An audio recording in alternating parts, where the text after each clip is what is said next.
beautiful people, and welcome back to another soulful session of Mondays with Mondane. This is where we dive deep into the rhythm of life, love, and liberty.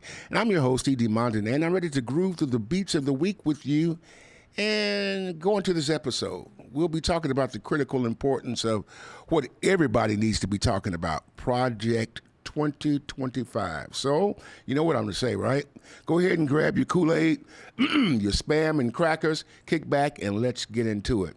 Our topic tonight is a threat to the very democracy we cherish.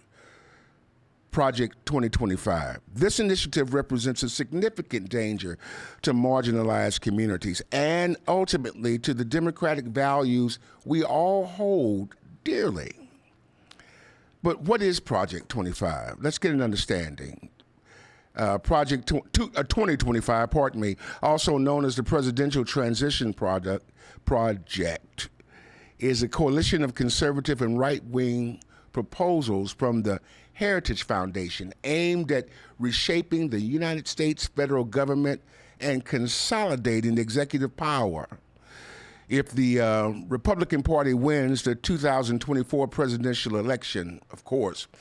Now, this initiative involves more than 100 partner organizations, and it includes a nearly 900-page, I think it's a manifesto, policy book titled Mandate for Leadership, The Conservative Promise. Wow. Now, there's a lot of dangers to the Project 2025. It poses a severe threat to various federal protections, including reproductive rights, LGBTQ, and civil rights.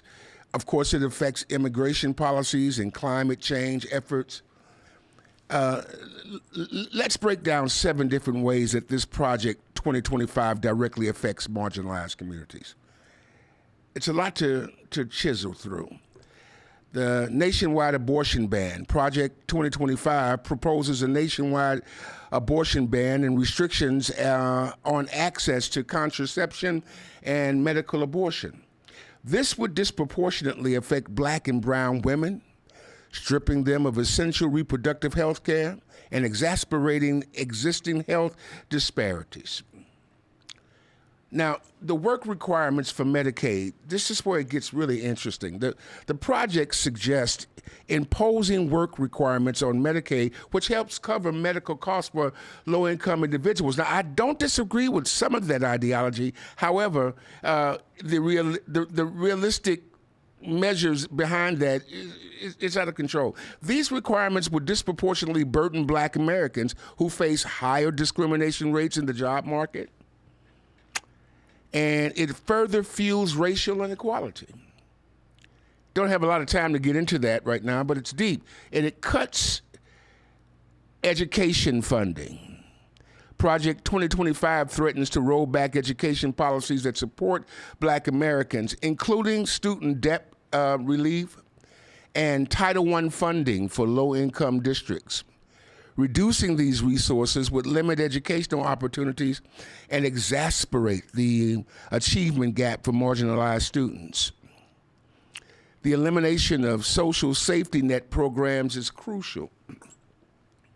The initiative advocates for the restructuring of Medicaid and other social safety net programs. These are necessary for the marginalized. Listen to me. This would reinforce harmful stereotypes about Black Americans. You know, we're all lazy. And it makes it harder for low-income families to access essential services. I'm talking about going back to the dirty South, baby.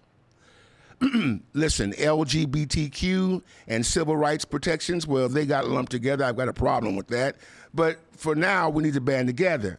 This Project 2025 seeks to undermine federal protections for LGBTQ individuals, and it affects our civil rights. This is a rollback. It would create a hostile environment for marginalized communities, stripping away hard-won rights and protections that we all fought when we didn't all fight, but there's a lot of good people that fought and died for that. King, the Kennedy boys, and Medgar Evers, and the list goes on. Climate change and environmental justice is important right now. This project plans to roll back climate change initiatives. And we all know what redline communities are. It disproportionately affects communities of color that are often located in areas with higher environmental risk. And it ignores climate justice, exasperates health and economic disparities for these communities extraordinarily. Public education and special needs support is really important right now. Project 2025 directs its attention to ending public education as we know it by converting Title I and IDEA funding into unregulated block grants. This would significantly harm students in low-income districts and those with special needs. This leaves them without necessary support or the resources that are necessary for the parents to help their children. The urgency of action right now, right now, right now. The prospect of a Trump presidency should alarm all U.S. citizens. Maya Angelou said it this way. She reminded us, when people show you who they are, believe them. Trump has shown us he is a mean, selfish, and unkind person with an authoritarian ideology. We've got to take his promises very seriously and act right now to prevent the dismantling of our democracy. Now, I want to stop here because the human brain can only take so much. Project 2025 represents a dire threat to the democratic values and protections that many Americans hold true. It is imperative that we stay vigilant, educate ourselves and others, and take action to ensure that our democracy remains, well, intact as we know it to be. The stakes have never been higher, people. And the time to act, I said it before, is right now, right now, right now. Hey, thanks for joining me here on Mondays with Mondane, and let's continue this critical conversation and work together to protect our democracy. The upcoming 2024 election is not just a moment, people. It's a movement. And we are the people that can do it. It's our chance to demand change, to shape policies that uplift every voice and bridge the gaps of inequity. If we ignore this opportunity, we risk perpetrating the same injustices that have plagued our communities for far too long. And the beat goes on, people. And it's up to us to keep the rhythm of democracy alive. And it needs to kick booty. Let's do this together. Until next time, stay groovy, stay awoke, and stay spreading the love by insisting on a more just and inclusive future. Now, I need to do some special shout-outs right now to our sponsors. Poshines, not just another restaurant, but an institution. And it's located at 8139 North Denver, right here in the Kitten District, and you can expect the best soul food this side of heaven.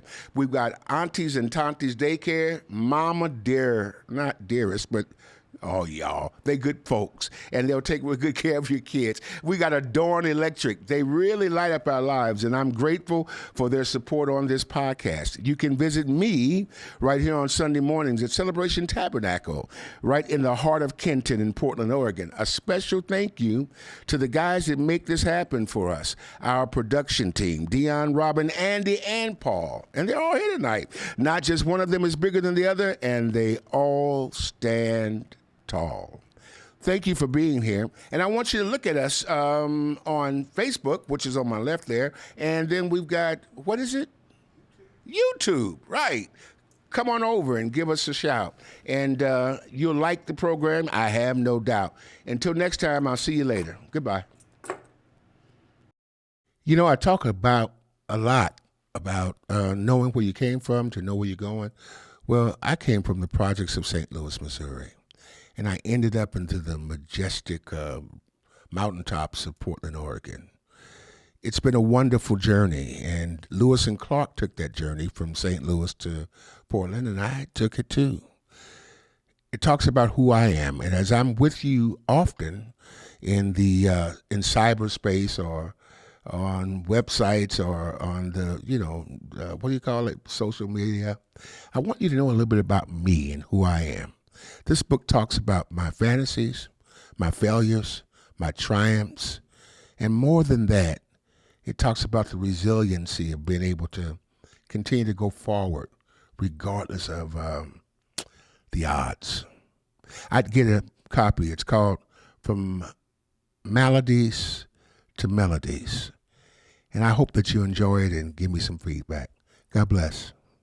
Hey, it's time for you to come to Post Shine. Check out that catfish sandwich. Oh my goodness, is that the shrimp po' boy? Man, look at that chocolate chip cake. Man, I need to get over to Post Shines at 8139 North Denver right now because this food looks delicious. Or call if you'd like, 503-978-9000. And don't miss it, you'll be sorry. In times gone past, we find ourselves making excuses so that people remind that, ooh, I've got to get home and tend to the brand new missus. I need some time alone. Can't just wait until I finish texting on my phone.